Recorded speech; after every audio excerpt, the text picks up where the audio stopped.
This video was brought to you by Elbilmek, ABRP, Stormberg, Kempower and Bilkomponenter. Yo, what's up? Today I'm gonna show you guys how fast the MG Cyberster is charging. It can hit whopping 144 kilowatt in 2024, almost 2025. Okay, let's roll the tape. So initially it doesn't go that fast, but then eventually it hits okay speed. It slowly ramps up, seems like.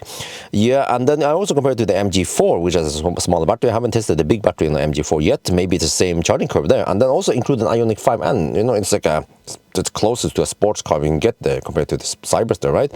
Cyberster now, okay, is slowly ramping up, but they're hitting 140 kilowatt. But I think I didn't even see 144 here. It will hit 141, 142 something, but this is what goes into the battery.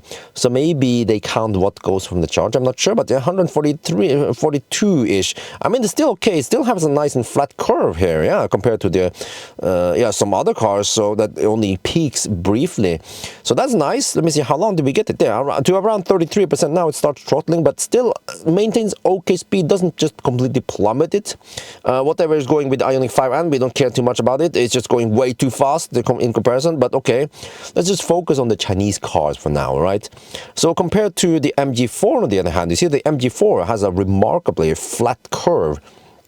It's actually way ahead of the Cyberster because of smaller battery and all that. But the MG4, I was hoping for something like this, you know, that it could maintain flat curve until around 55%. No, the Cyberster throttled way earlier and actually going kind of slow-ish now. So, yeah, you have a bigger battery, but it's charging slower, kind of-ish. Well, what's up with that? Also, one thing to note is that the voltage on the Cyberster seems a bit higher, so maybe they just added extra modules and increased the voltage on the whole battery pack.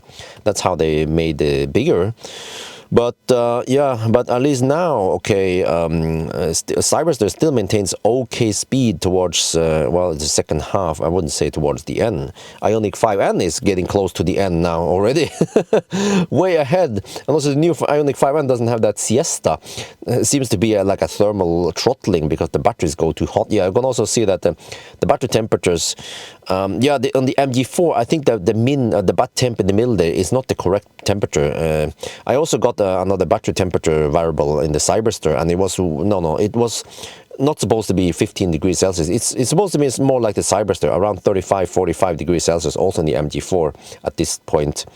But okay, so back to the Ioniq 5N. Okay, but Ioniq 5N is so far ahead now. It's already about to hit 90% in not too long. So that's why it's charging kind of slow-ish, but you can see that at least now the Cyberster at the higher end now can still maintain okay speed. So we're going to look at the charging curve afterwards. But yeah, so it means that, okay, you have flat-ish curve, okay, a nice peak in the beginning, right? And then still can maintain okay speed. So unlike Tesla, where you want to unplug at 60% if you're in a rush, here you could go a little bit higher before you unplug, maybe around 80%, then you can go, right? And that's good.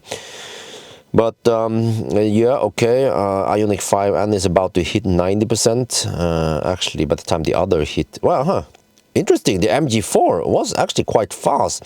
It is not that far behind the Ioniq 5N. Wow, impressive. Yeah, this is why I wanted to have the MG4 in the comparison, because it is a fast charging car for that size, battery size. But still, wait, okay, there, Ioniq hit 90%, and then MG is about to hit 90% not too long after, but it's going somewhat slow now, only 25, 27, 20, yeah, there you go. So actually the Cyberster is the slowest here. And sometimes you guys might wonder, yeah, but why do we compare battery sizes? Well, we are looking at time here, so we're talking about C rate anyway. So the C rate, average C rate on the Cyberster is lower than Ioniq 5, but also lower than the MG4, regardless of what kind of kilowatt we are talking about here. So yeah, in one regard, it is a bit disappointing, the Cyberster. Okay, like 144 kilowatts with 77 kilowatt hour battery. It's not going to cut it in 2024, almost 2025 now. You rather offer maybe 200 kilowatt peak-ish, or at least if you have 144, 150 kilowatt, at least have it flat until 55%, whatever, right? Until you throttle. There, hit 90%. So here, this is exactly what we saw in the charging comparison, is that the Cyberster, it has slightly higher speed than the MG4, but the MG4 has just a flatter curve. But then it has this dip, and the dips below the Cyberster again But this nice flat, I would like to have the red line to kind of follow the blue line. That would be great. That would actually save it or help it charge faster. But towards then, actually, the Cyberster was charging a little bit faster than MG4. Yeah.